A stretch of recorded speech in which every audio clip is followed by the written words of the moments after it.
Hello, and welcome to Ask Me Anything with Cosmograf.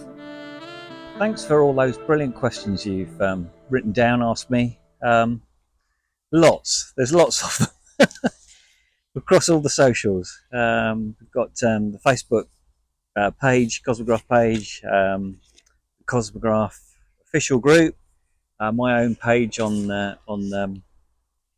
Facebook, Instagram, what else? Twitter, and a couple of other places. So yeah, amazing. Thank you. Let's just say a bit about where I am. I'm actually on a break actually this week. This is beautiful, but somewhat breezy Christchurch down on the south coast in Dorset. This is actually my mum and dad's place. I'll show you around in a minute, and we'll do some questions in different places around the property, which should be fun. Anyway, let's dive straight in, shall we? So we've got first question, Jeff Cooper. What was the first single and first album you ever bought? How and why did you decide on the name Cosmograf? It's a great name, by the way. Thanks, Jeff.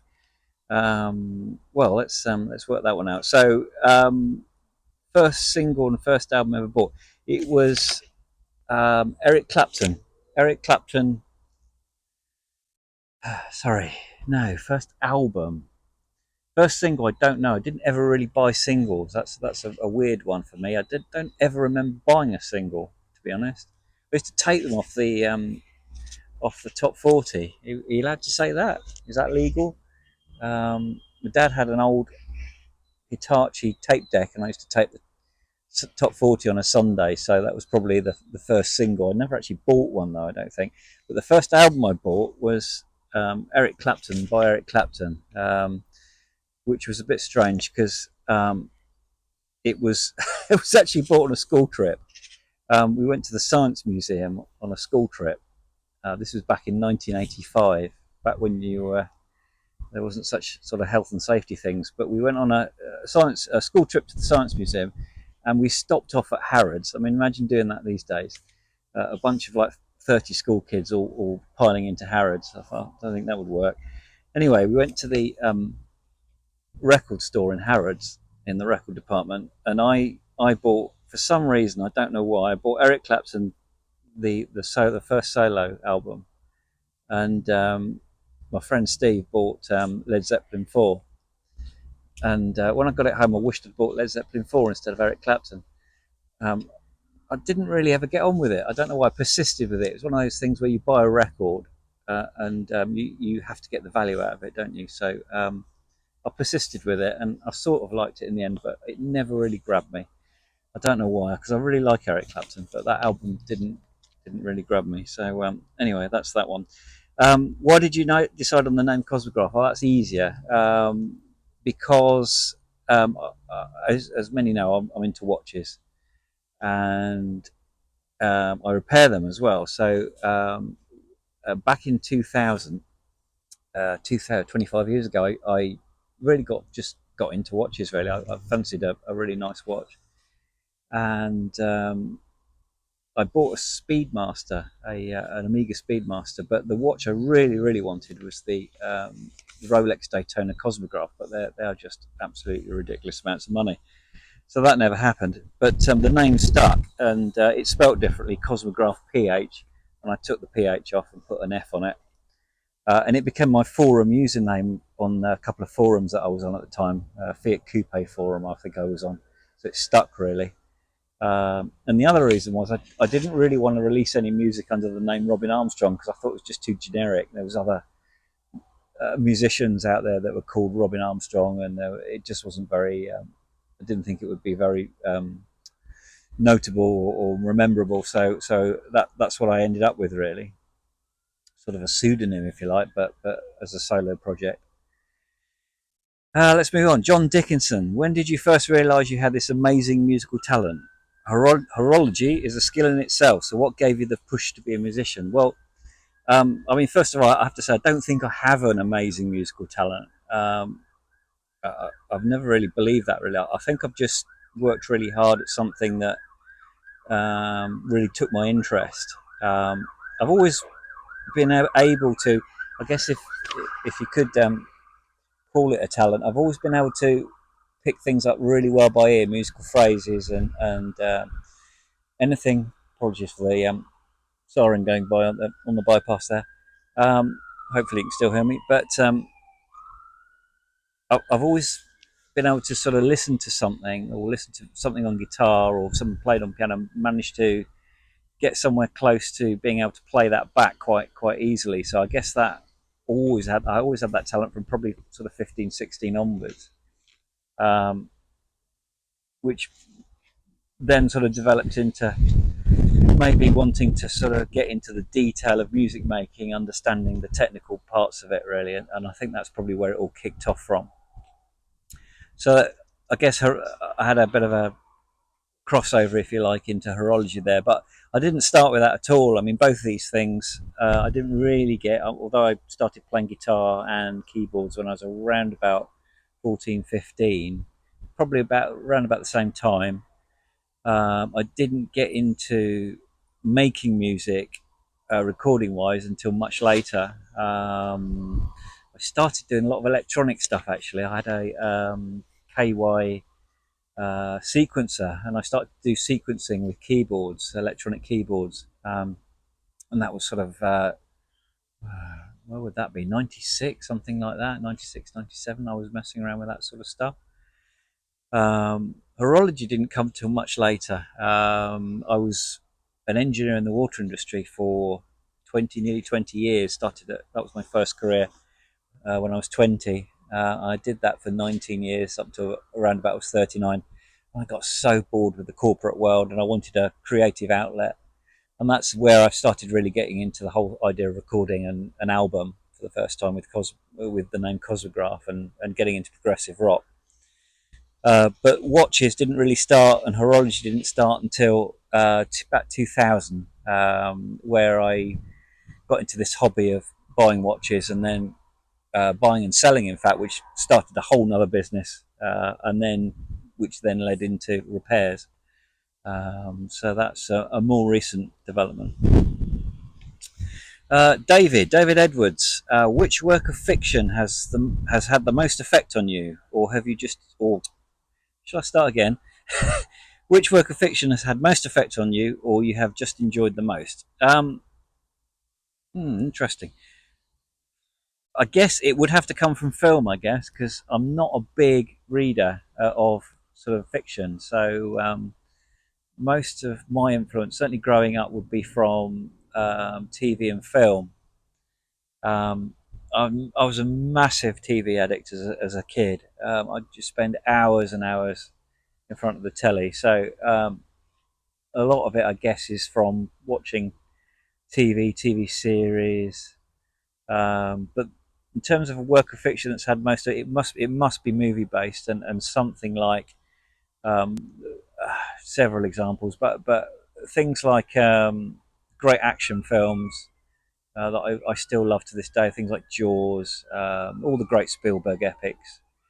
Um, you know, stuff like Close Encounters, which made a big sort of appearance later on, referenced in not specifically, but the sort of idea of 70s sort of alien invasion and all that sort of thing was a bit of a theme within the Unreasonable Silence. The film Moon, that had a huge impact on or influence on The Man Left in Space. Sam Rockwell's portrayal of a distant sort of remote astronaut that was away from Earth for a long time. That had a huge amount of.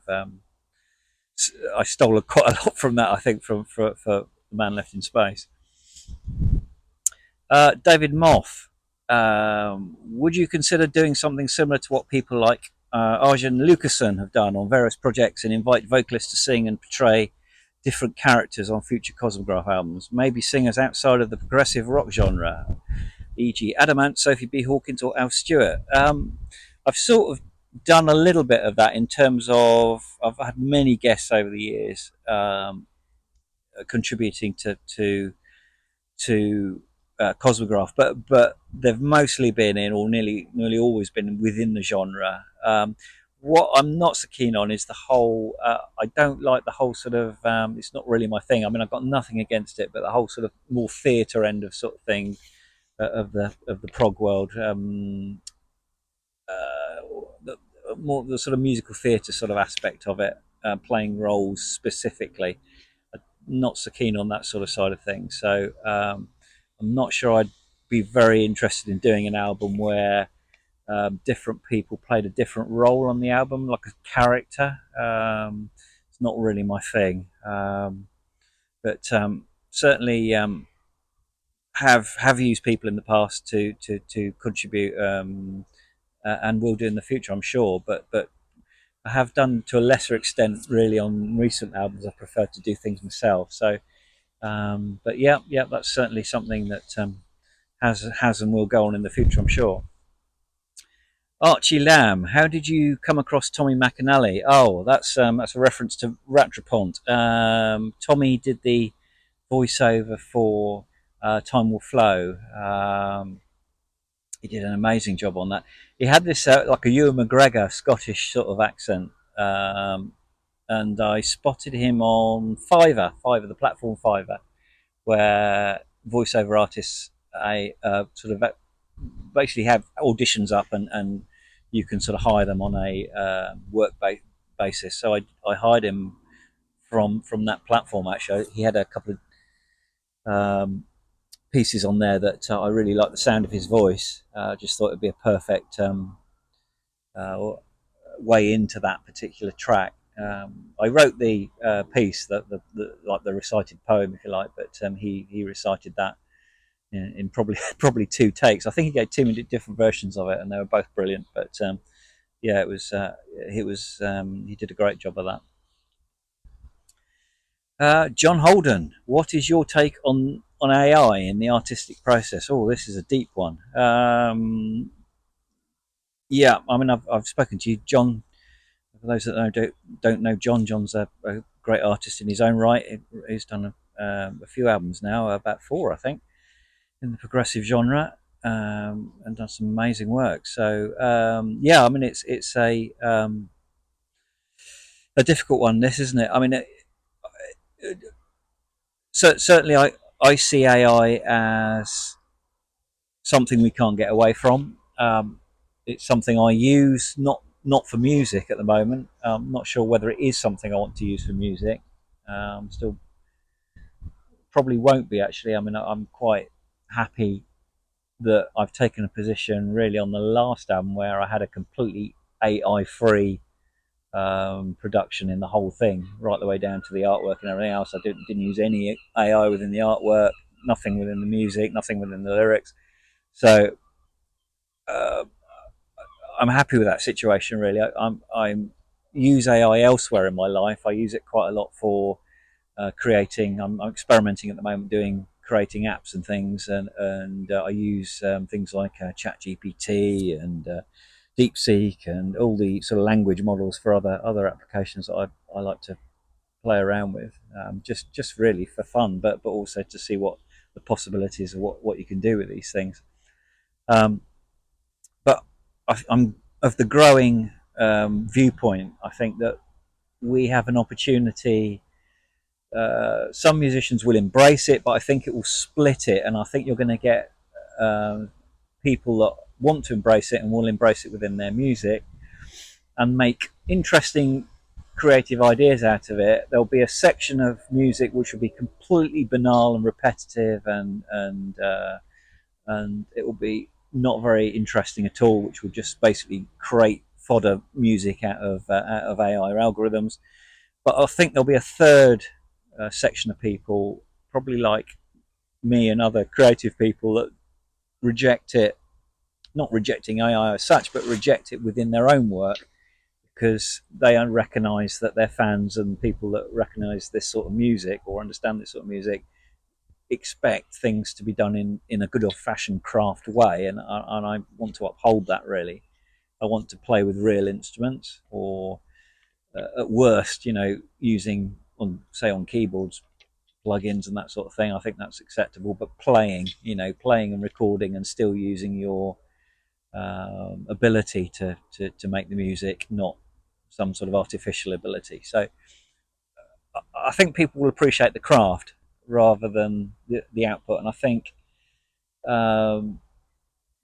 that's something that's going to be really important going forward, is that if things are to survive, the craft has to be appreciated, and I think people still will. So I'm fairly optimistic that will happen, that true art and true music won't die because of AI. I think it will run alongside it, and I think that's generally what happens in history, is technologies generally run alongside each other unless they're completely obliterating, but I don't see that happening in music.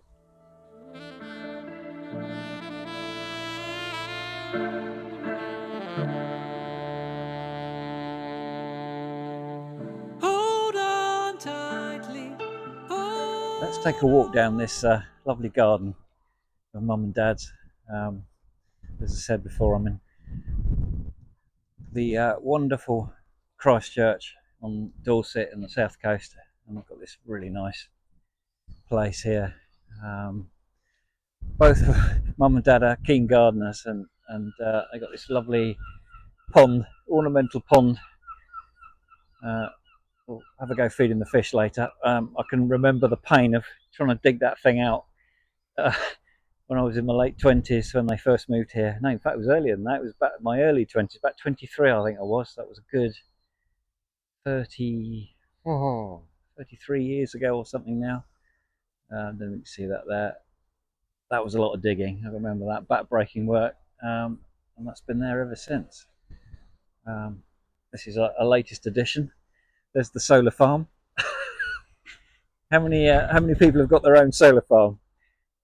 Here's the new addition that Dad has been creating. Let's go and do some questions in his little gazebo thing here. So thanks again for all these questions. Let's go back into the sheets. There's a lot to get through. So we have Peter Kelly. Which musicians / genres do you enjoy outside of the progressive rock genre? Good question. I've got a really wide taste, I think. I mean, it's outside of progressive rock, I really like a lot of electronic music. I like artists like John Hopkins. I even like a lot of really modern stuff. People like Kendrick Lamar. Also like a lot of classic rock. Still into occasionally go into classical music. Really enjoy things like Rachmaninoff. The great sort of adagio writers, Barber, Albinoni, those sort of people. So just exploring that those classical influences. And also a lot of modern artists. Really like Sam Fender. Really like Arctic Monkeys. Those sort of bands. You know, the sort of younger bands that are very guitar music based, but just have a fresh spin on things. You know, new artists. Here's a question from, I love this guy's name. It's Eraton Fuentes, I think. He's from Spain, I think. I'm not quite sure, but he's got a great name. In the song White Car from the album Capacitor, what inspired you? Could you give a brief synopsis of the song? At first, it sounds like a science. Is that correct? Your music is amazing. Thank you, Ayrton. White Car is actually, as was a number of songs on Capacitor, it was about a local legend that was literally less than a mile, probably about a mile from my own house, whereby there was a road that basically runs from the main town centre where I live in Waterlooville, and it goes out to a road called Holbert Road out and then towards Hammond. And legend has it that back in the 1970s, a girl was basically killed on that road by a driver in a white car that then made off. And the sort of local ghostly legends are that she appears in the back seat of cars, certain cars that drive down that road. I must have driven down that road 100 times, but it's never happened to me. But it does say in the legend that it only happens to single male drivers with a white car. So that's a pretty bit of a spooky idea, and that's really where that whole idea for that song came from. So yes, you're correct. It was a séance that features within the sort of preamble of the song, where she meets this horrible fate, and someone is trying to contact her via a séance. So quite a deep, deep cheery, as many Cosmograf songs are deep, a deep cheery meaning to that one. Ayrton also asked me, "Do you believe in God? What is your concept of God?" This is an interesting one. No, I don't actually believe in God as such, but I do believe that what we see all around us, all our world and the universe, hasn't happened by accident. And the reason I say that is because I'm looking at that from a mathematic point of view or a scientific point of view. The probability in my eyes of everything coming together as it is here with all these wonderful things we have, all nature and science and construction, all materials and all this thing, and this thing I'm sitting in wood and goodness knows what else. Um, the mathematic probability of all those things just happening by accident doesn't make sense, and that's a theory that I've seen a lot amongst eminent scientists now, and believing that there is some sort of design process.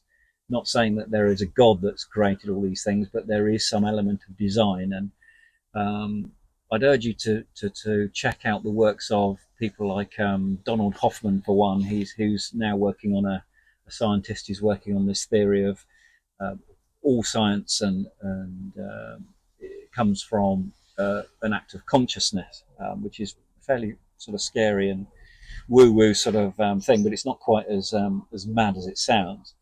Um, his theory is that the universe is created really from some level of deep consciousness that we all are tuned into. So it has a metaphysical property, and he claims to have some very interesting science that backs this up. So I'm very interested in this sort of subjects, and I do sort of read all the background to these, but also on a more practical, down to earth level. Check out some of the podcasts done by a chap called Mo Gordat, who's the used to be the head of AI's special projects, who got me onto this idea that mathematics is the basis of the building blocks of the universe, and by sheer probability, you can't create a universe just from accident. It has to have some sort of design in the process. So, and he goes into the maths of how that is works basically, and how that is possible. So, check out those guys if you're interested in that subject and looking for answers that science can provide, that have sort of like a godlike creative creation sort of theory, if you like. So no, I don't believe in God, but I do believe in science, and I believe in a possible design for the universe that could be responsible for what we see and what we live in. Okay, moving on. So, Martin Ricosta, how did the idea concept of the unreasonable science come to be? What inspired you to write this album, and why this specific concept? Well, the unreasonable silence, I might have mentioned it previously, I think came out of this whole idea of 70s sci-fi and alien visitations. It always struck me as interesting why back in the 70s we had this view of what aliens looked like. They had all had to have the sort of they were sort of known as greys, weren't they? With the large black eyes and the sort of grey pointed chin, grey face and the pointed chin, and very sort of spindly looking limbs. And that was an image that was sort of peddled all the way through science fiction. And I took a lot of that imagery into the unreasonable silence. So I guess ultimately it was 70s fiction, 70s, and also sort of comic book, 1950s comic book fiction of what aliens coming from outer space look like, and 50s sci-fi films, which took this in the song "This Film Might Change Your Life," which was directly um, sort of about like a schoolboy in the 50s, sort of reading a comic book, sci-fi comic book for the first time, and then having his mind completely open to crazy things that happen in the universe and aliens coming to visit him and abduct him and all that sort of thing. So that was all the background to that, and it became like almost like a chap that was locked in conspiracy, believing that his destiny lied in other worlds, and again influences from things like there was a great film that Christopher Walken did, which was based on a book of which completely escapes me. The film was called Communion, I believe, but the book was written by a guy that claimed to be abducted by aliens in the States. And he wrote a very famous book about it, which I just can't remember the name of. But it was there was a lot of that in there as well, and it sort of spawned all sorts of conspiracy theories and various other things. So that was really a lot of that background. Um, Mike Bowler has asked, "Why is your shed called the Trees?" There's a few questions about my shed actually, probably because I put it in the picture of the ask me anything. Well, you may or may not know, the shed is my recording studio, and that's where I make all my music. It's comes from a long tradition of progressive rock artists actually working in sheds, believe it or not. The first chap I saw was who had a shed set up, if you like, as a studio, was a guy called Steve Thorne, who you may remember from, who did some amazing prog rock albums and still doing stuff now.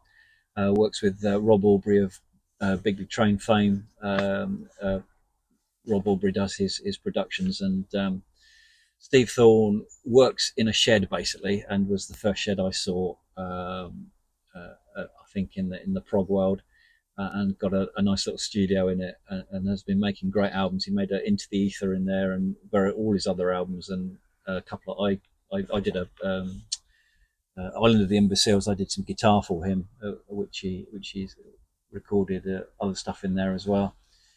But also my friend Lee Abraham, he went through about 3 different sheds because he moves house at a drop of a hat. Has moved house several times, and each time he moved, he built a new shed, and had a great recording studio in it. Dockside Studio was his famous shed that he had in one of his first properties. I think the name went to another shed build, and he told me that at the time he'd inherited the nickname Sheddy Lee, which I thought was quite innovative, uh, because he worked in a shed. And I sort of copied the idea. Basically, I was looking at the end of a patch of land at the end of my garden with a good friend Steve Dunn. I go back to school days with. He'd come to visit me, and I was just stood there looking with Steve, saying, "Oh, what." I've got this patch at the end of the garden, not sure what to do with it. I mean, we're talking about really boring ideas like making a vegetable patch and other things. And then it suddenly came into my head, I can make a recording studio, one of those stupid ideas that you have. And I just couldn't get it out of my head. I just kept on thinking about it. And I think it was about a month later, I just bought a huge amount of wood from a local wood supplier, timber yard or whatever, and started building this frame. I'll throw a few pictures in the in the video here so you can see it. And that was my recording studio, and it's gone through. I've recorded everything in there since Man Left in Space, basically. The first album, End of Ecclesia, was done in a back bedroom in my house, and then I moved into the studio in the back garden at the beginning of writing the Man Left in When Age Has Done Its Duty, not the Man Left in Space. So When Age Has Done Its Duty was recorded in there. Everything has been recorded in there since, except drums. Basically, all the guitars have been done in there, all bass, all the vocals, and it's been mixed in there, and most of the stuff's been mastered in there as well. So you can record great music in sheds. It's something I've been thinking about doing is a YouTube series about how to record or make and record in your shed, which would be interesting. But maybe a subject for another YouTube. Uh, Charlie, actually, Charlie Silvestri. Hi, Charlie. You asked exactly the same question. Did you write any of your recent works in the shed of yours? Yes, all of it, basically. It all gets done in there, and I've had produced other people's albums in the shed as well. So the shed's called the Trees, and it's called the Trees because it's basically right on the edge of um, the woods that I sort of live in a suburban area in Waterlooville, which is very very densely populated with trees, and it's a lovely place to walk Ozzy, my dog, and it's a nice place to live, and we've got like foxes and squirrels and goodness knows what else at the bottom of the garden. So it's a very great place to work, and it's a great place to scream and shout at vocals at because it's at the bottom of the garden. No one can really hear. I've got amazing soundproofing down there in the walls, so it's very difficult to be bothered by external sounds, and then I don't really bother anybody else, which is great. Richard asks, Richard Locke. Hi, Richard. Who is the most annoying person you've spent time with in the trees? asking for a friend. Yeah, Richard's tongue in cheek asking that because he is again one of my guests that I produced um, a number of albums for the Round Window now, or an EP and two albums I think it is now. Down there, or one album in the EP, I can't remember. But Richard, yes, certainly wasn't you or Tom or Jack. No, you guys were great. Immense fun working with those guys, producing their records, and hoping that sort of relationship will continue. Probably the most annoying person I think I've ever worked with in the trees is my dog Ozzy, who I had this joke on Facebook that he comes to troll me every so often and there's pictures of him. I'll put a picture up there of him doing exactly that, uh, where he'd look at the screen and I'd imagine him sort of dissing my mixing ability. So that was always a funny ruse to put on Facebook. Let's go through. Keith Rudner, have you read any Kurt Vonnegut? I never heard of him. Sorry, Keith. Uh, I guess he's some sort of novelist or something, but no, sorry, can't help you with that one. I don't read a lot of novels, I have to say. I'm much more of a movie guy. So a lot of my inspiration for concepts comes from movies and science and things like that, really, in science and past events. So rather than fiction. Rick Easton, you've had some splendid musicians appearing on your previous albums? Are there any other artists you'd really like to work with? Oh my God, tons, Rick, absolutely tons. Let me reel some names off. I mean, obviously, I'm a huge fan of Stephen Wilson. Love to work with him on something. Also, I guess a lot of modern prog heroes that when I started in 2008, I was absolutely blown away by what they were doing and wanted to emulate their what they were doing and their successes. And so people like, say, Stephen Wilson, Michael Ackerfeld, Jem Godfrey, John Mitchell. I'd love to do some work with John Mitchell, an artist I really admire. I love his singing voice and I love his guitar work. And I think he's a brilliant, brilliant songwriter. Underrated, I think, as a songwriter. Love to do stuff with him. Um,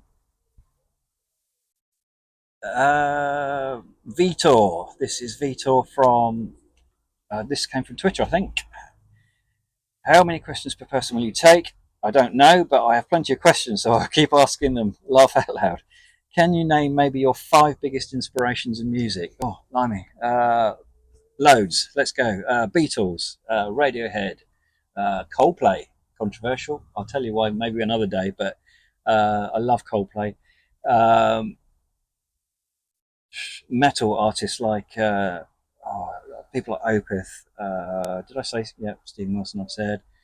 Um, all sorts of people from the electronic genres, people like the Prodigy for sheer act of dance music, the energy in dance music. Prodigy, used to love the Prodigy in the early 90s. From metal, Black Sabbath. My earliest band I used to absolutely adore, and I still do, is Deep Purple. They were my number one of all time favourite bands when I was age 16. Hendrix, Cream, Clapton, all the greats, basically, all the classic rock greats. Genesis, I think, yeah, a little bit. I make fun of Genesis a lot because I preferred the later albums, and I know that that causes all sorts of controversial hilarity in the prog world. That I like to troll them and say that Selling England by the Pound wasn't even the best album by Genesis. It wasn't. Um, but I love the Wind and Wuthering. I love, and then there were three. I love all those albums. So all those sort of inspirations really. What album are you most proud of making? Which one is your favourite? I couldn't possibly tell you. They're like as any artist I think will tell you. They're all like children. You love them equally. There were some that were easier than others, and some that were more difficult. The last one I did, the Orphan Epoch, I think was the easiest album to make creatively. I found that it just flew out of me. That all the ideas for that one, found that very easy. Um, Most overrated and underrated bands of all time. I'm not going there. there's there's other YouTube artists, YouTube people that will do a great job of that sort of style of YouTube. I'm not going there. I don't want to upset anybody on that front. Um, let's let's go through a few more. Mike Foley, if you really shouldn't, but you could, would you? Yeah, I'm not sure where you're going there, Mike. I guess that's a question. I can yeah, I sort of get it. Um, the answer probably is yes. I would, yeah, and we'll leave it there. Um, the Fist and the Dead. This come from Instagram, I think, from my good friend, maybe from Matt in the band The Fist and the Dead. Matt's been a brilliant friend in the prog world since about 2007. I think. I think we first hooked up on, you know, to see what he was doing and what I was doing. We were comparing notes as musicians back in 2007 in the early days of Twitter. Serious question. You write great songs. What artists inspire you? Will AI prog take over? Oh, thanks, mate. Back at you is all I can say. The Fist and the Dead, I think, are the most one of the most inspiring bands for me out there at the moment because I think they've jumped out of the prog genre into something a little bit bigger. Um, I like to use the phrase they've escaped the confines of the prog village and they're now heading towards the city. Brilliant band. Absolutely transformed since Kev took on the vocal role. And They remind me a little bit of bands like they've got that sort of 90s indie sort of sound and cool sound like bands like Blur had and um, just intelligent, brilliant lyrics, but with a and a deadpan sort of delivery and but it's the riffs. It's always the riffs with the Fist and the Dead, and they can do some of the best riffs you'll ever hear. Great stuff. Interesting question here from I'm gonna very sorry, but I can't pronounce. I'm not going to be very good at pronouncing your name. It's Damavijaya. Hi. Does your life provide you with existential fulfillment? Aha. Yes, it does. Increasingly so as I get older, I find. My life's changed enormously since my 30s. I've gone through various various states, I guess, of living and my attitude to life. My politics has changed quite considerably since you know I was in my 20s and 30s. Much more of a socialist these days, I guess, than I ever was in my 20s.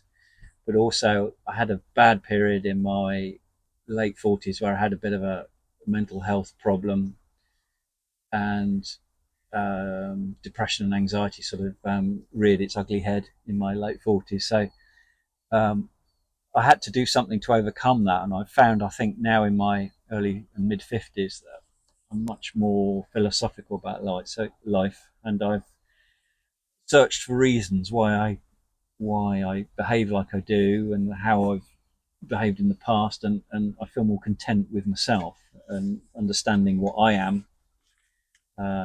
So yeah, certainly I think existential fulfillment is something we all pray for what is life, what's the meaning of life, and I've learned to find my own meaning in this. I think, and I think if you can do that, I think that you've nailed it. Really, it's finding your own reason for doing, getting up in the morning and doing what you do. And if you don't enjoy what you do, please change it. Please change it, because you don't want to get to into your mid 50s and beyond um, doing something you don't want to do. So I think that's what I'd say about that. That went all serious for a moment, didn't it? But yes, absolutely, yes, it does. Yeah, and it's something I hope to get even more into as I get older, get wiser and older, and more fulfilled with my life. Really, yeah. John T. Rice, which Cosmograf album would you recommend to a complete beginner to your music?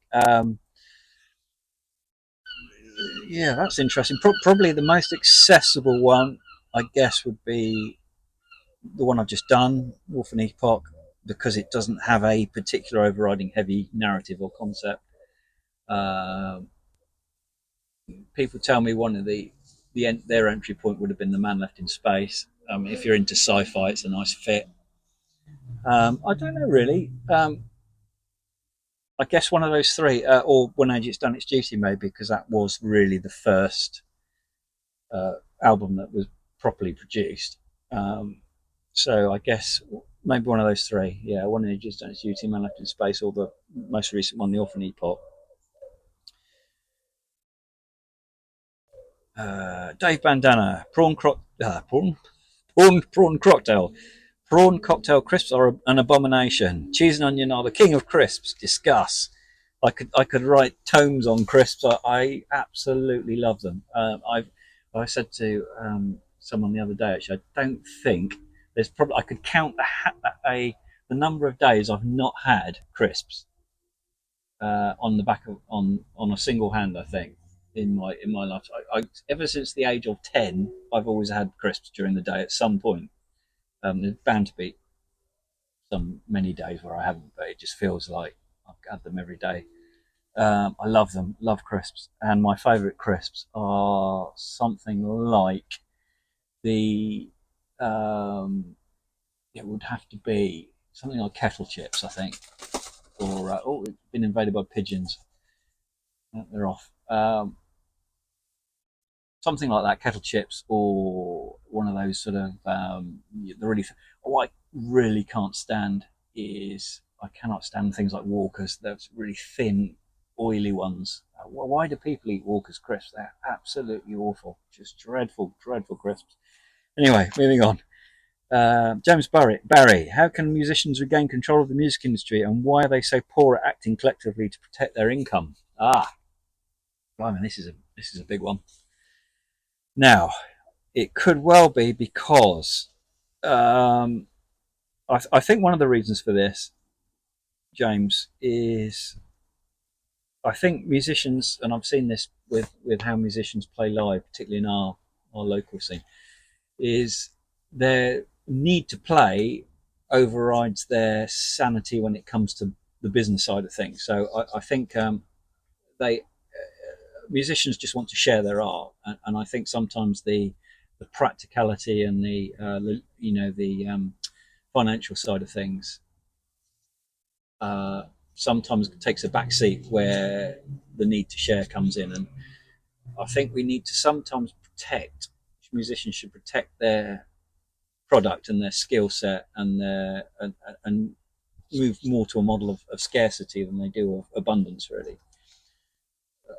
Restricting what they produce for nothing. I think we need self worth, and I think with what we've produced, and one of the reasons I've resisted putting my latest album on Spotify is that I've come to the point now where I've said I don't want to put any more albums on there. I've got 9 albums on there, and I've given enough away for free, and I value what I've done, and I want to be paid for it. I want to be paid for what I've produced. So I've always had a reasonable understanding of the business side of the business, and ran the label for a short time, Gravity Dream.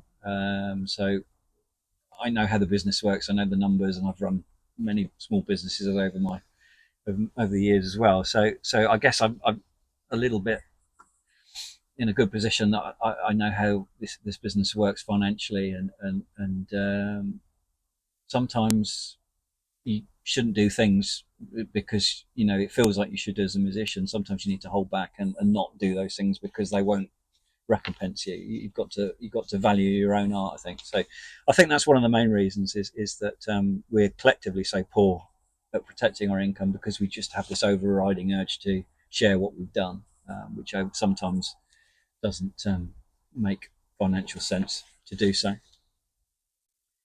Okay, Lee Abraham.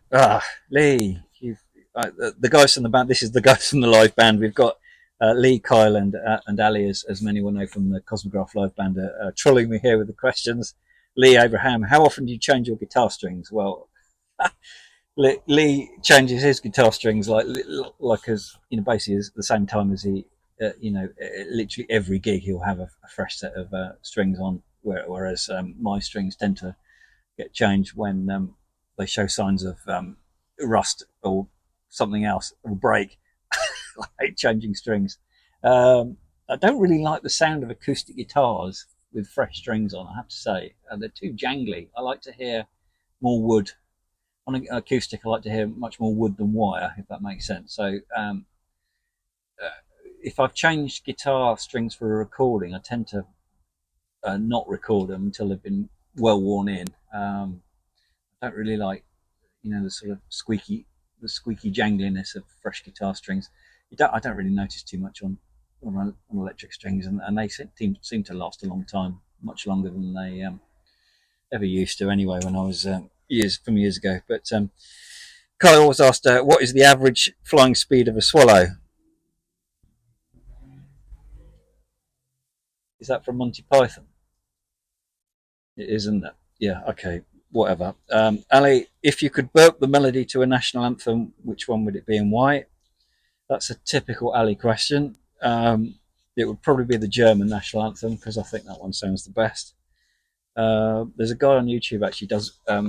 He's a bass player and he plays bass in front of cows or something. And I don't know if I've confused the two things together, but there's a guy that also does burping at cows, which your burping thing made me think of that. Anyway, it's a great if you want to laugh hysterically for 5 minutes at something really ridiculous. Dial in Guy burping at cows on YouTube because it's one of the funniest things you'll ever see in your life if you've got a very childish sense of humour. Um, Simon Godfrey. Hi, Simon. Simon, another brilliant artist in his own right. Simon was a big inspiration back at when he had Tiny Fish, which I think are coming back, aren't they, Simon? Something maybe.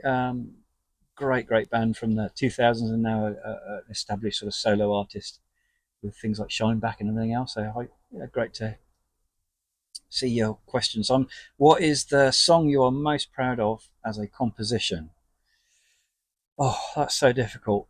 As I said to on the previous question about albums, they're all like children, really. So it's difficult. I guess I suppose it'd have to be The Man Left in Space because it's probably affected most people. It's had the most legs of anything I've written, but it wasn't particularly a difficult song to come up with compositionally. The chord sequence is quite simple, but I guess it just captured the imagination. So I guess I'm proud of having a song that it's not a great, it's not a massive hit in terms of you know uh, what we'd expect a hit to be these days. But in my world, it was a good, it's reached a lot of people in the prog world. So I think that's probably proud. I'm proud of that, but I'm also proud of some of the more technical things I've done. I was really proud of the track I did on the last album called "We Are the Young," which had a very sort of complex breakdown section with an organ guitar and some bass work I did, which I was really proud of how that came out. It was quite difficult to pull off. Kyle's drumming on that was incredible. He did an amazing job interpreting what I wanted there. So check that out because that's really proud of how that came out. Just two examples, but there's loads and loads and loads. Harry Blackburn, are you any closer to finding your way around writing a record's worth of songs that don't morph into a concept album? Serious question, as I recall you once saying you couldn't help but create a concept. Cheers. Yeah, well, that was my plan for the Orphan Epoch, was not to get buried in the concept album idea, and I sort of pulled it off. It isn't a narrative concept album that I have done as I have done previously. It's more of a theme. I couldn't help but weave a theme into the whole thing, though. I find it so difficult not to write in concepts. So it's something. It's just what I do. I think everything. It's just my thing. I just like to link songs together, at least with some sort of strong theme. So I'm not much closer to making a completely independent set of songs. The last album is really as close as I'll probably ever get to that. Brian Kennington has simply asked, why? I don't know. I don't know why.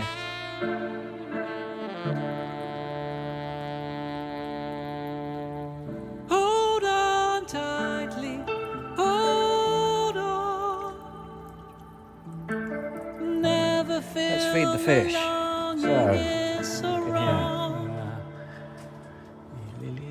This could go horribly wrong, couldn't it? Lucky it's this one, I think. Let's take this out to the pond. I think these are koi, but don't ask me, because I know nothing about fish, but I'm pretty sure that Mum and Dad have been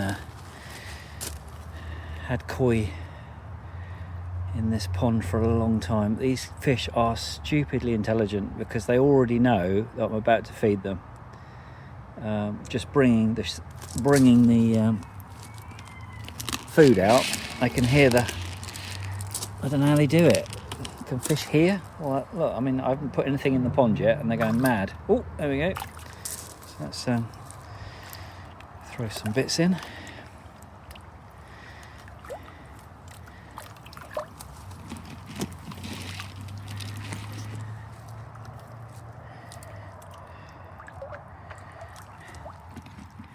And you thought you were just coming here for questions, Cosmograf questions. You get all this too, look. Nature in action. Sunset over the back of the shed there.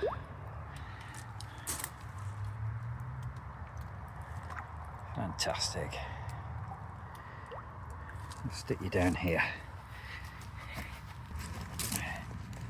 So, Aidan Campbell asks, who are your favourite keyboard players and why? That's a good one. Well, my favourite of all-time keyboard players is John Lord from Deep Purple.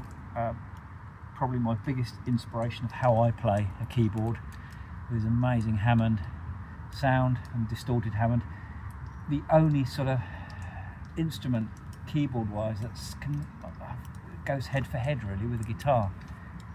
Because of the way it can distort and swell and put drama into rock music. So I love John Lord's playing, and his use of Bach like melodies and that got me really fired up, I think, as a musician early on. But I also like people like going into modern prog. Jim Godfrey, I think, is a fantastic keyboard player. So dexterous with his left and right hands. Just listen to Million Town. That's all you need to listen to.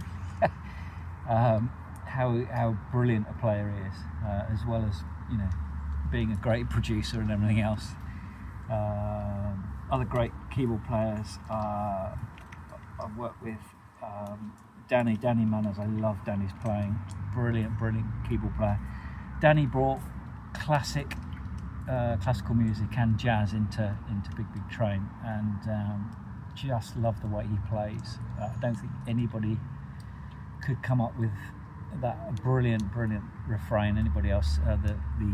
From East Coast Racer, I think the intro to that, it just sends shivers up my spine every time I hear it. Eric Baker's asked, what is your favourite album you've made? I think I've answered that before. I just couldn't pick one really. They're like children, I can't do that. Not a single one could I single out really. If you were to release a collaboration album or song between you and one other artist, who would it be? Again, I think I've talked about I'd love to do something with Stephen Wilson or maybe John Mitchell or someone like that. I think we'd have very complementary sounds that would work really well. Rita at Bandwagon. Hi Rita. Rita does all our the Cosmograf merch in the US, as well as Big Big Train and many other bands. If you could own any sports car for free, which one would it be and why? Oh, great question. Rita obviously knows I'm bang into my cars. I'm a massive petrol head. I own a TVR Chimaera, and I do a lot of work on that. But I've always loved cars ever since I was 10 years old. I think I spent a lot of time as a 10-year-old boy drawing cars. My whole family were into cars. My uncles, my dad was massively into cars. My dad had a Triumph Stag, a white Triumph Stag, back in the early 80s, I guess. Yeah, early 80s. Yeah, I was about 12, 13. Which won? It was such a in such brilliant condition. It won concours events. He took it around the country doing various things like that, which got me into the whole classic car thing. Really, love cars. A car that, if I could own any sports car, there's so many, Rita. One car that I'd really love to own, which is, obviously there's fantasy cars that that you'd want to own, but one that's possibly practically in my reach. Maybe when I get to something like 60, I might just be able to do it if I sell enough records. I might just be able to get a Ferrari 360, but we'll see. That's quite an old Ferrari now. They've dropped in value quite a lot, and they're reasonably affordable as Ferraris go. That's a possibility. I have actually already owned a Porsche. I've been through the Porsche experience. It wasn't a particularly good experience. I lost a lot of money. So cars can cost huge amounts of money to run. When I was a little bit before I was doing a lot of music, I had much more disposable income, and I bought a second-hand Porsche 996, 1988, I think it was. Yeah, 1998. Sorry, yeah. Which was a 996, and it was an absolute money pit. In the short time I owned it, I lost thousands. So it's not something you should go into lightly. Andy Moulton, will you ever plan to come on for a holiday to Melbourne, Australia, and do a little acoustic live set at a local pub? I've actually been to Melbourne, Australia. I've been to St Kilda. Went there on business actually, years ago when I was in the water industry. What did I do? Well, that was back when I was basically selling software for the water industry. I did quite a lot of travel around the world. I went to places like Malaysia, Australia, US, been all over the US doing stuff, conferences and so forth in the water industry. The joke that I sometimes say, which is a little bit irreverent, is that I've actually played to bigger audiences in the water industry than I have in Prague. So water industry conferences are quite well attended, so I often used to do industry talks to people in a former life. But unfortunately, Andy, the true fact of it is it's unlikely I'd ever tour that far afield. There's enough problem really as an artist in the UK, in Prague.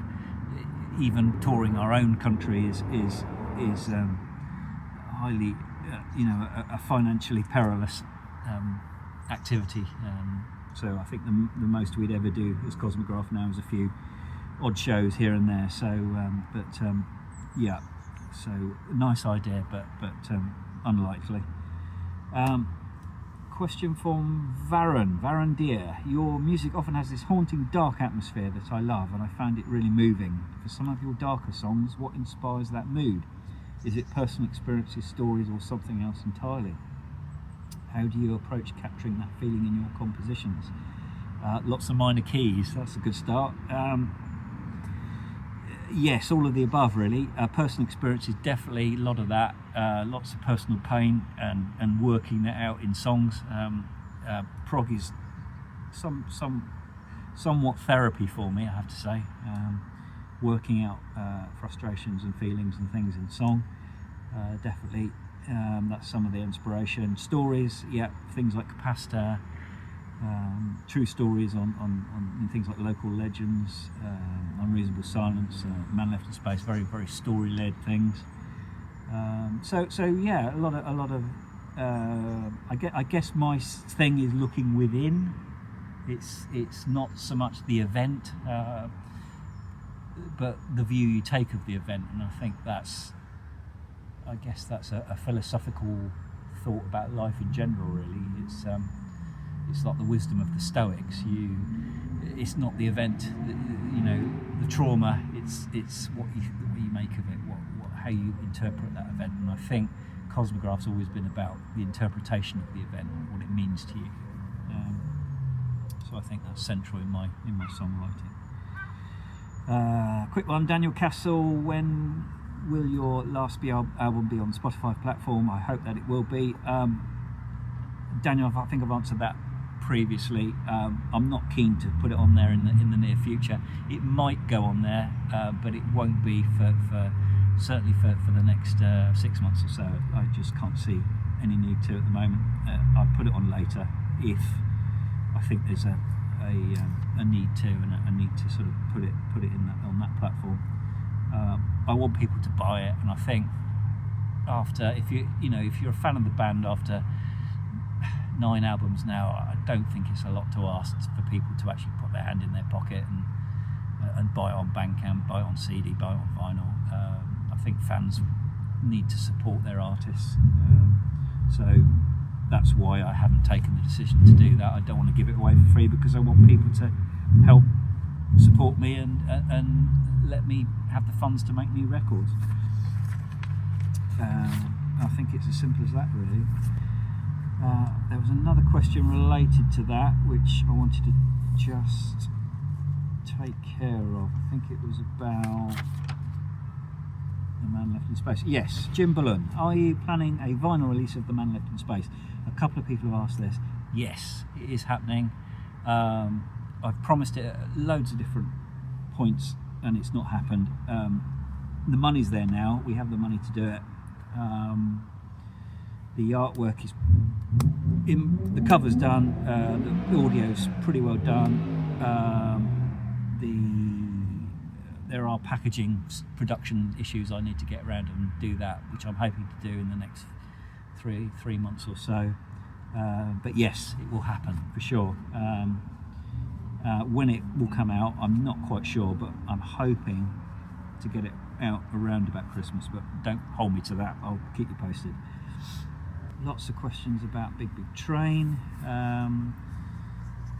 Having seen you with Big Big Train in 2019, what band would you love to join next as part of their tour setup? Oh, I see. Okay, yeah. What other band would you like to join as touring with? That's an interesting one. I've always had this idea. I'd love to play guitar in a band, just guitar though. And that's it, electric. But I don't know what band that would be really. It'd be nice to do something different. One of the issues with playing live with Cosmograf is it's this sort of huge problem juggling so many instruments from being in the recording studio and playing bass, guitar, singing, keyboards, and some of the other programming with instruments as well. It's quite difficult to condense that into a performance live on stage. So it becomes like juggling plates, and multitasking is quite difficult for me. So being able to, a relief I think would be playing one single instrument in a band and that's it. And I've done keyboards with Big Big Train and some guitar as well, but playing guitar would be quite nice, but I don't know who with. No idea, sorry. See what happens. Bill Nyman, who's your favourite drummers and describe your work with drummers on your albums? Oh, interesting. Okay, so Bill, favourite drummers, Ian Pace, Deep Purple, John Bonham, Led Zeppelin. Those are the two big ones really for me, but there's so many. I'm trying to think of who else. Steve Gadd.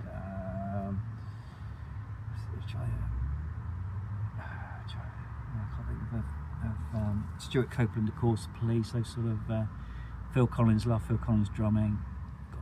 I tend to love groove sort of drummers, in the pocket type drummers. I'm not so much on sort of the whole polyrhythmic and Gavin Harrison. I really love Gavin Harrison's drumming. Drummers that can basically impress you with a groove as much as they can with their chops, really. So drummers I've worked with Cosmograf, of course, would be first off. I did the first album myself, actually, with End of Ecclesia, which I played drums very, very basically. But I when realised I needed to go forward. I needed a proper drummer with some considerable skill. Bob Dalton we had on when Agent's Done Its Duty, and I really liked what Bob did. Bob was very influenced by Bonham. Actually, we talked a lot about Bonham feel, and he injected a little bit of that into some of the tracks on that album. And then, of course, Nick had the opportunity to work with Nick DiVigilio, of course, who was incredible on some of the albums like Man Left in Space and Unreasonable Silence. And then the good fortune came to me to meet Kyle Fenton, who's now the current drummer for, and has been since Hammond Dreams, who's an incredible drummer and has just got better and better in each album.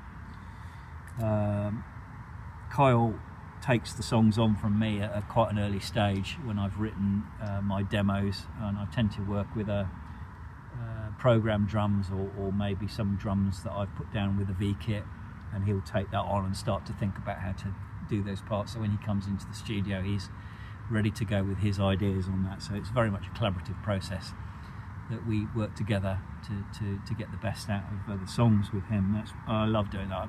I much prefer doing that than just basically giving it to a session drummer, because Kyle is part of Cosmograf now and helps me with the vocal arrangements and that sort of thing as well. So it's a much better solution for me.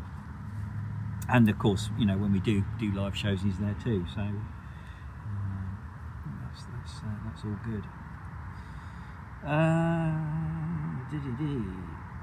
Steve Fincham, how did you get into the watch repair business, and do you still do it? Yes, I do. Yeah, it's my other day job, and helps me. The bigger question, I guess, there is, how do you make an income from music? And I basically, I'm not a full-time musician. I have to have another job to pay my bills. My other job is I repair watches, which I've been doing now I first started selling watches and buying and selling watches. I had a successful sales business for a long time doing that, website buying and selling watches, and then I moved into, as that business naturally declined, I sold that business off. Well, actually, I didn't sell it. That came to a natural end, but we took the money from that business and then started a repair business. So I now repair watches, and I've been doing that for quite a few years now. Mainly sort of vintage stuff, Amiga watches and things like that, classics from the 60s and 70s. So yes, still doing that. Again, any news regarding the vinyl? Yes, it's coming. As I said on the previous one, it's hopefully round about Christmas we'll have some news on that. Richard Whittass, what's your favourite timepiece apart from the Rolex Cosmograf? Well, that has to be the Amiga Speedmaster, the first watch worn on the moon by Neil Armstrong. Buzz Aldrin also had a Speedmaster. The great work done by NASA to flight qualifying that watch. It's a very special timepiece, and I'm very lucky to own one of those, and the pre-moon version of that too. So it's a very one of those things that if the house was on fire, I'd run for very quickly. So yeah, that's one that I'd never sell. James R. Turner, who is the most innovative musician operating currently? Any genre, style, sound? Oh, that's a difficult one. I guess for me, probably John Hopkins, working in sort of ambient stroke electronic area, because I love the way that he takes natural sound and combines it with electronic sounds to to produce a brilliant soundscape that evolves. It's like a hybrid evolution of sound. Just check out his work. I love John Hopkins, amazing artist. Just has this incredible ear for evolving soundscapes.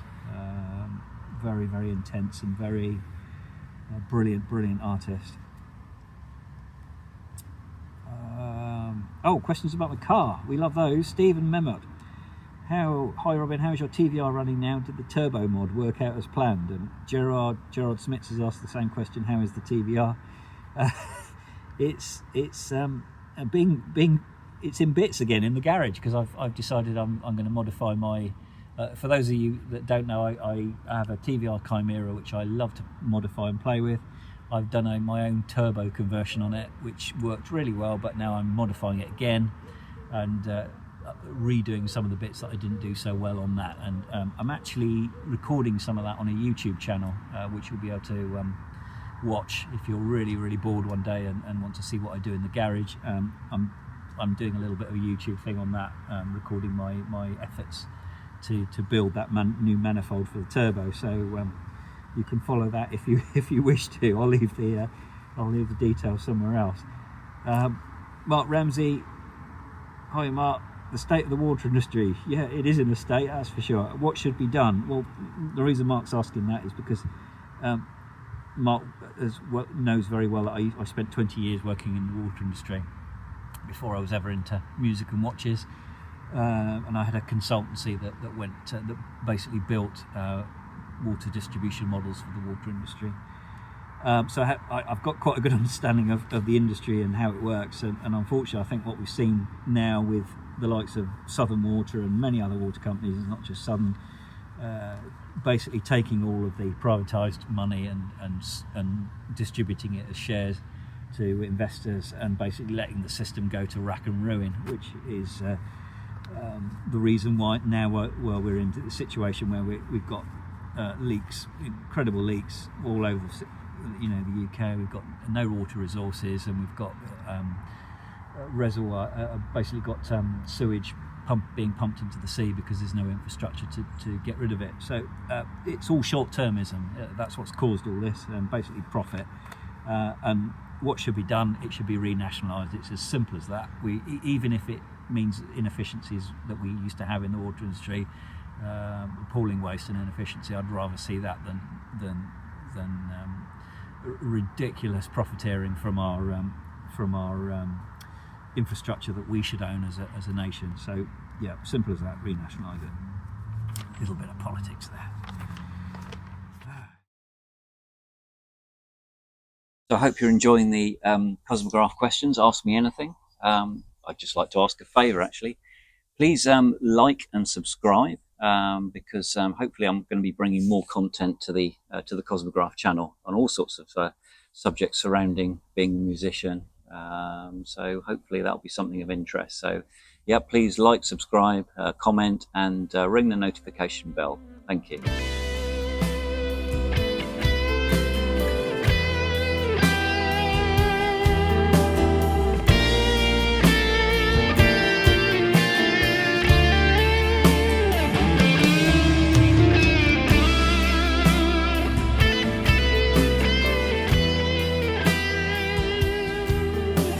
Good morning from sunny Christchurch.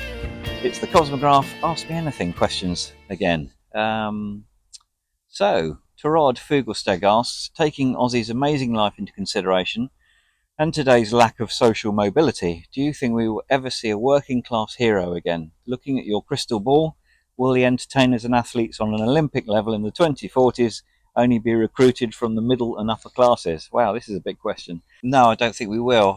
I think working class bands are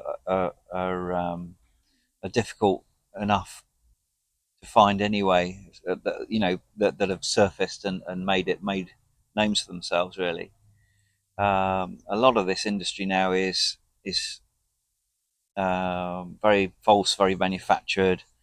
A genuine band rags to riches story from a band or an artist is hard to find, and I think that'll only get worse. I think the next 15 years are going to be difficult for anything that requires that sort of works in the areas of culture and the arts and so forth. I think we're going to find ourselves pushed to make money from core activities that feed the economy.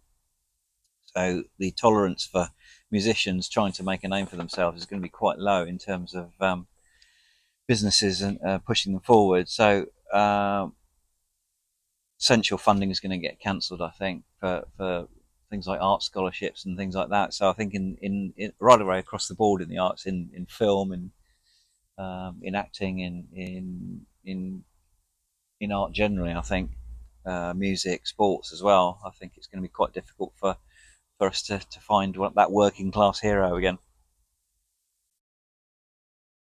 So moving on, Dawn Howell Ralph. Dawn asks, "How do you think school shaped you as a person? Did you escape without any scars, both physically and emotionally?" Oh, no. Yes. Well, physically, yes. Emotionally, probably less so. But the serious point is, I mean, I actually wrote a song about this. It's quite interesting that you come up with this because there's a song on the last album, The Orphan Epoch, called "We Are the Young," which was exactly about this subject, and it's effectively how we get how school shapes us really, and how we think of school in later life.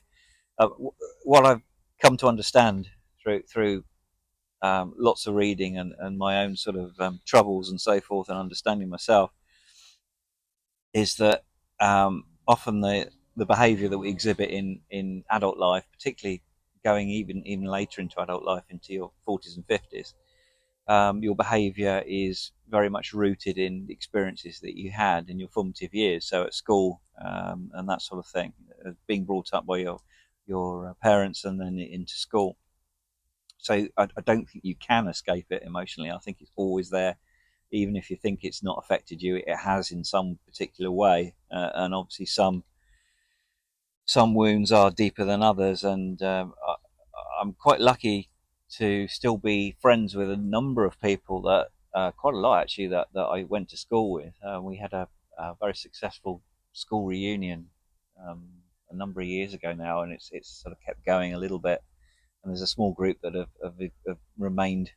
I've remained sort of friends with all the way through to now. So, and we often talk about this, and certainly we've a lot of us have had problems, emotional problems, and problems with depression, anxiety, and a lot of that does stem from early childhood experiences.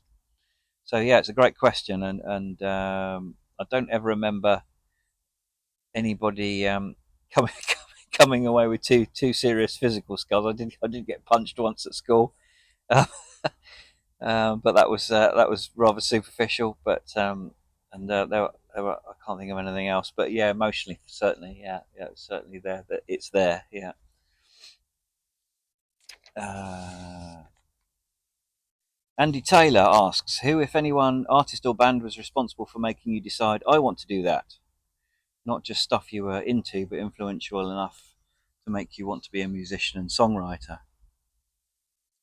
Uh, that came in various stages, I have to say. I mean, again, sort of going back to original, early influences. I was really massively influenced, but as a player by people like Richie Blackmore and John Lord from Deep Purple. John Lord particularly because I was really focused on keyboards, probably more so at that time, and he was my sort of single biggest influence for playing keyboards.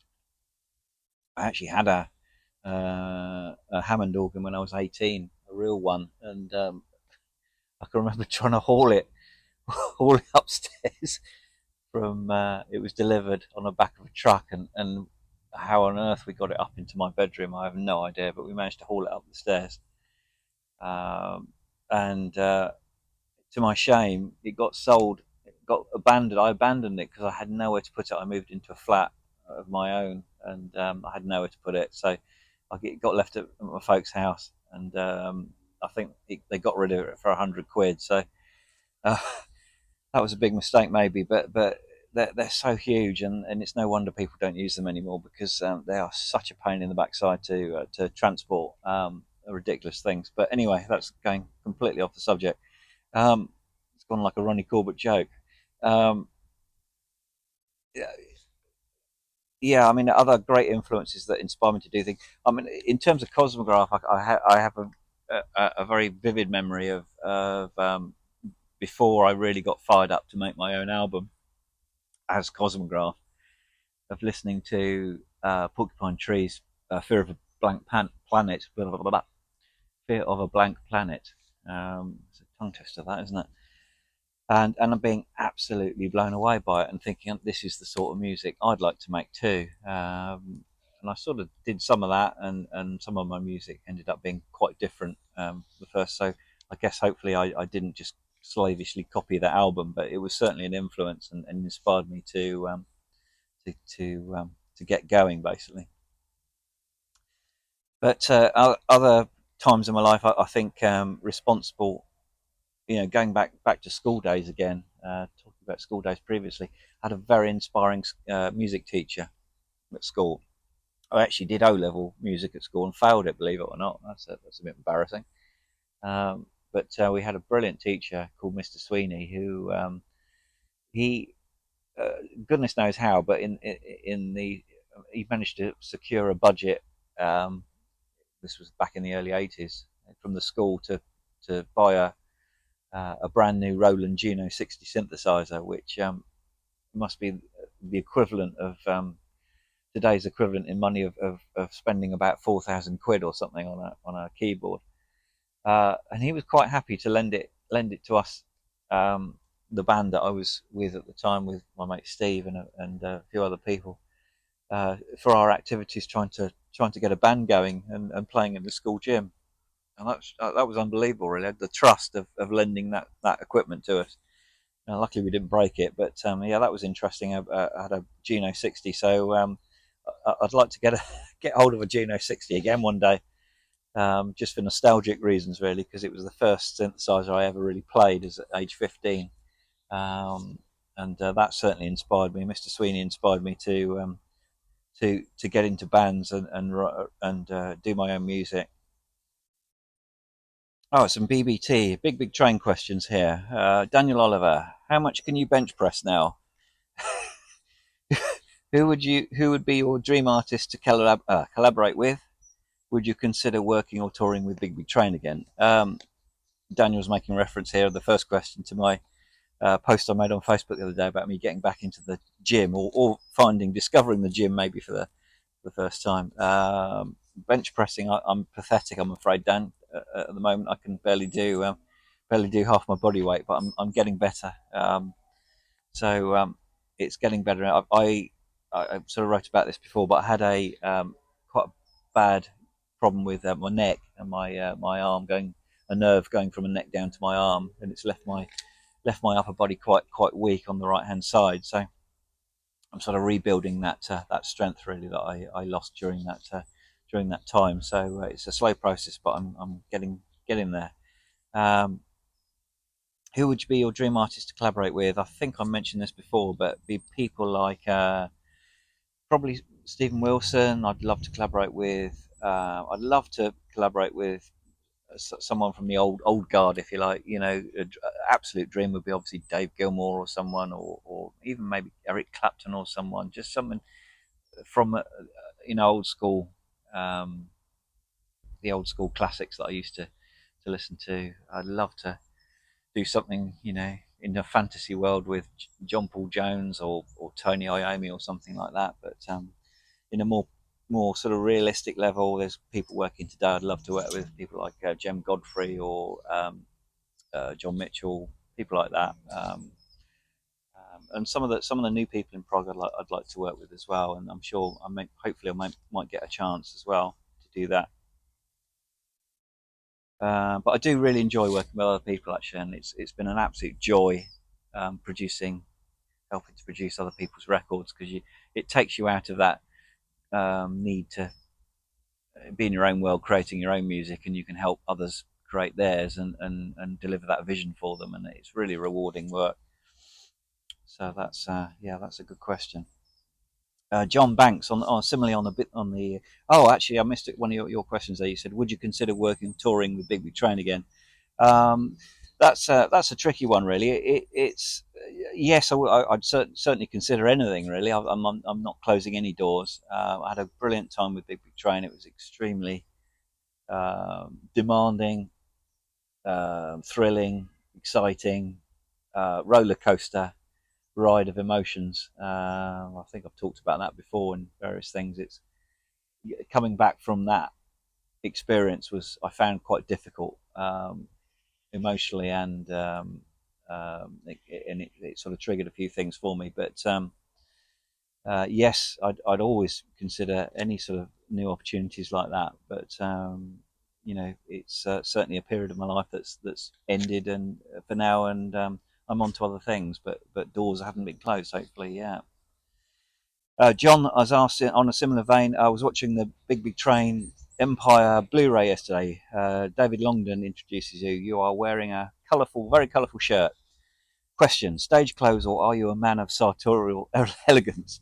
Very much stage clothes, I'm afraid, John. I don't dress like that in any shape nor form in the ordinary world. And interestingly, I didn't really choose to dress that way when I did the Cosmograf gigs that we did as well. I sort of went the opposite way and went straight into the jeans t-shirt approach for the stage wear. So it was just something I did for Big Big Train. Really, I felt it just was a look that fitted their music, I guess. Yeah, it was sympathetic with their music, so that's why I dressed in that particular way. But sometimes wear a colourful shirt if the need be. I used to wear a lot of them. Actually, I used to have a collection of weird, colourful silk shirts when I was in my student years. For some reason, I don't know what happened to those, but I don't think probably many of those shouldn't see the light of day again. Paul Crampton has asked, "Hi Robin, please tell us about your working relationship, stroke friendship with the late great David Longdon. It was because he mentioned Cosmograf at Lorelei that I investigated your work, and now I'm busily acquiring your back catalogue." Oh, thanks, Paul. I mean, that's great that you found Cosmograf from that route. Yeah, I mean, I could write and speak thousands and thousands of words about David. I mean, David was a huge inspiration to me. He was a great friend too. He he really sort of took a real interest in my music and me as an artist quite early on, which he didn't have to do at all.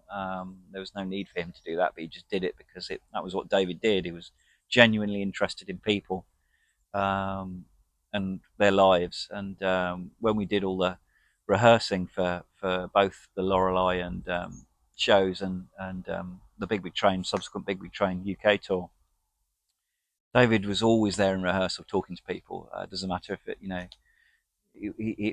could be anybody. It could be the person behind the mixing desk. It was the tech doing something. He was interested in their lives, what they'd done before, and what they were doing, and that was David really. Very very supportive. I found the whole experience quite overwhelming to start with. I mean, I hadn't played a gig at any of that sort of level really, and Lorelei was just out of this world incredible. Very very special. It, so many funny stories, but I remember before we were going to play Lorelei, David sent around an email, and I'm sure he mentioned the concert that David Bowie had done at Lorelei, which I mistakenly watched. And he said, "Go, maybe I can't remember whether he suggested we go and watch it or something, just to get off sort of understanding of the venue and all this thing." Anyway, I watched it and I was absolutely frightened to death. It was the worst thing I could have done. But I watch it now and I think that's what a great gig that was with Bowie, and then to think that I'd actually played on the same stage to the out in that venue, incredible venue.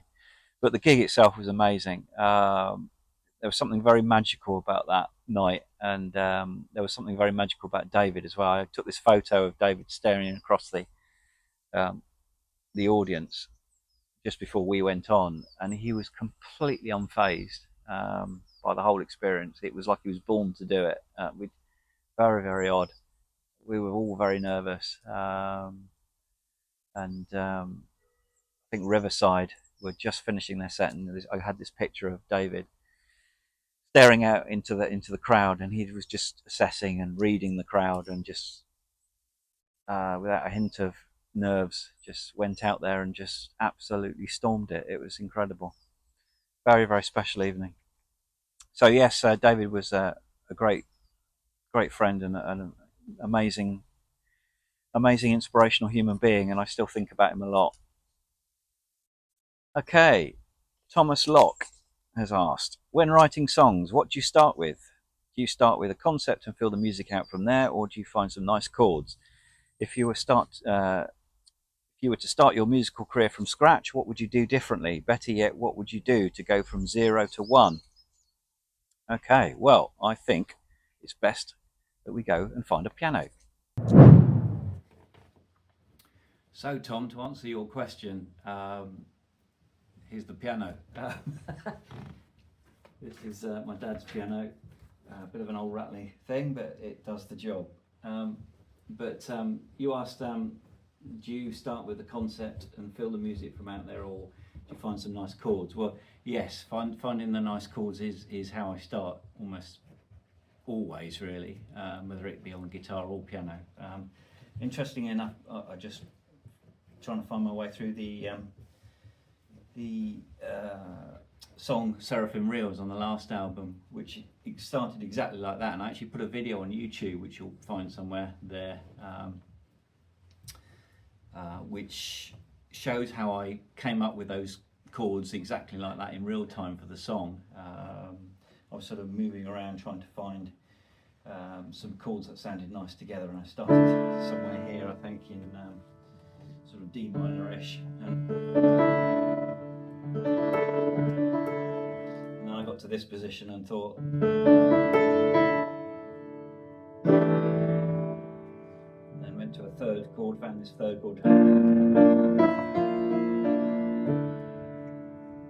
and then started again.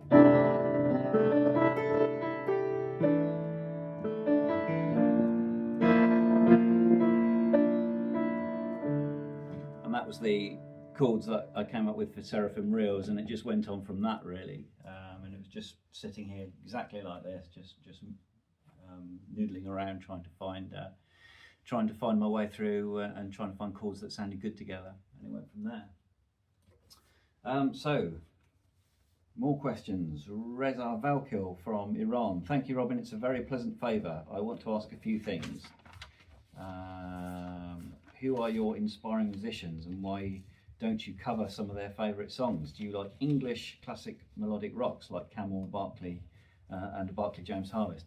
I have actually covered a few people in the past. I've covered people like, I don't know, I did a cover of David Bowie's Space Oddity. I've done Radiohead's Spectre. I've done a couple of others, I think can't escape me, but I don't generally do covers, really. I don't think, it's not really me. I'm not very good at remembering things completely verbatim, and I like to find my own way, really, create my own things, so I tend to sort of just do that rather than covers. Yeah, that answers that. Yeah, I'm certainly aware of Camel, like a lot of their stuff. Not aware at all, really, of Barclay James Harvest. I have big gaps. You have to forgive me. I come from a classic rock and sort of heavy metal background, I guess. Back from bands like, Deep Purple, Black Sabbath, those sort of things. So there are huge gaps in my progressive rock knowledge, particularly on the more sort of English classic side. So obviously I'm aware of Genesis and Yes and everything else, but Barclay James Harvest isn't really a band that I have too much knowledge of, really. So don't you love classical music? Yes, I do, absolutely I do. And do you like to use some of the melodies or motifs in your music, Mahler, Bach, Brahms, etc.? Yes, and I have done on many occasions throughout Cosmograf music. I've taken reference from classical. One example that comes to mind is on the refrain from Melanie Melancholy Death of Melanie. Who's she? Melancholy Death of a Gamekeeper. I came up with this thing which is very Rachmaninoff inspired. The chorus had this sort of lift.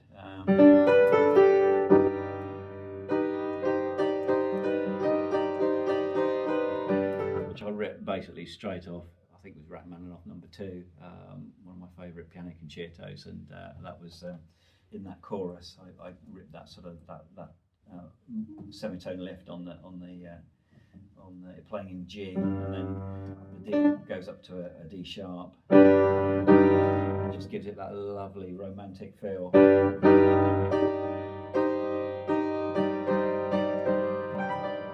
Like that, and so yeah, other ones I've used. I used to be obsessed actually as a kid with the D harmonic minor. It just spoke to me really easily on the keyboard. So. And I used to come up with melodies and sort of counter melodies. So.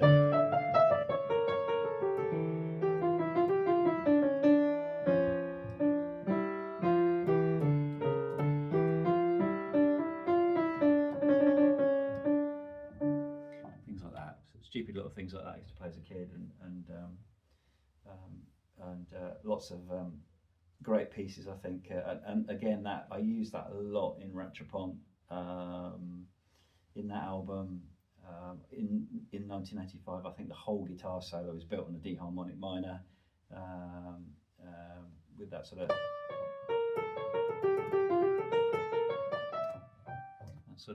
Eastern sort of sounding influence on that. So yes, I use them all the time. Yeah, certainly. Yeah, it's a great source of reference for me. He's also asked, are you fond of novels? Do you read very often? Have you ever thought of an adaptation?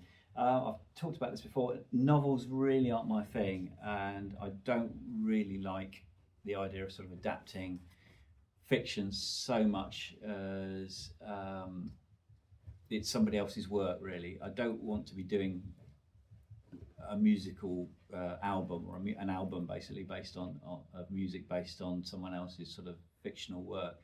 I'd much rather come up with ideas of my own, really.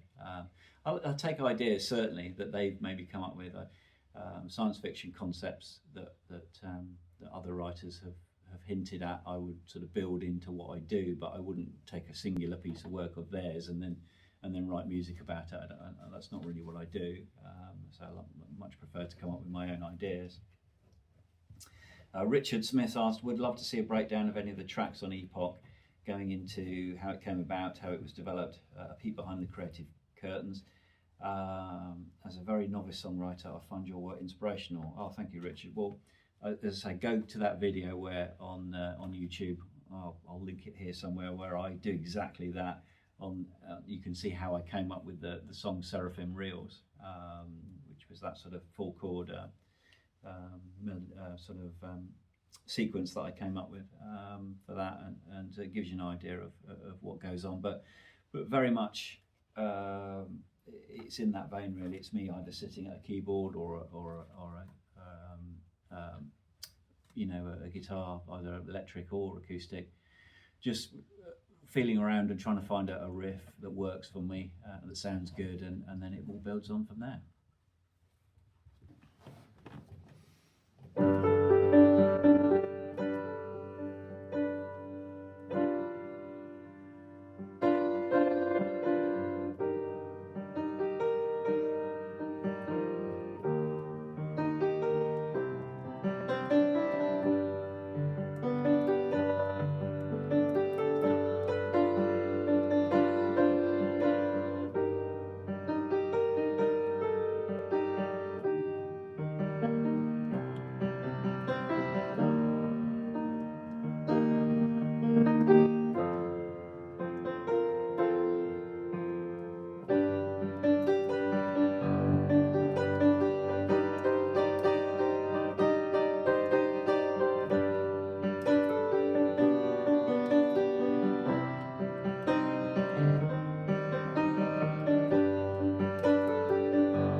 Okay, that's it, folks. Thank you for all those great questions. See you soon. The tears as they fall from her face.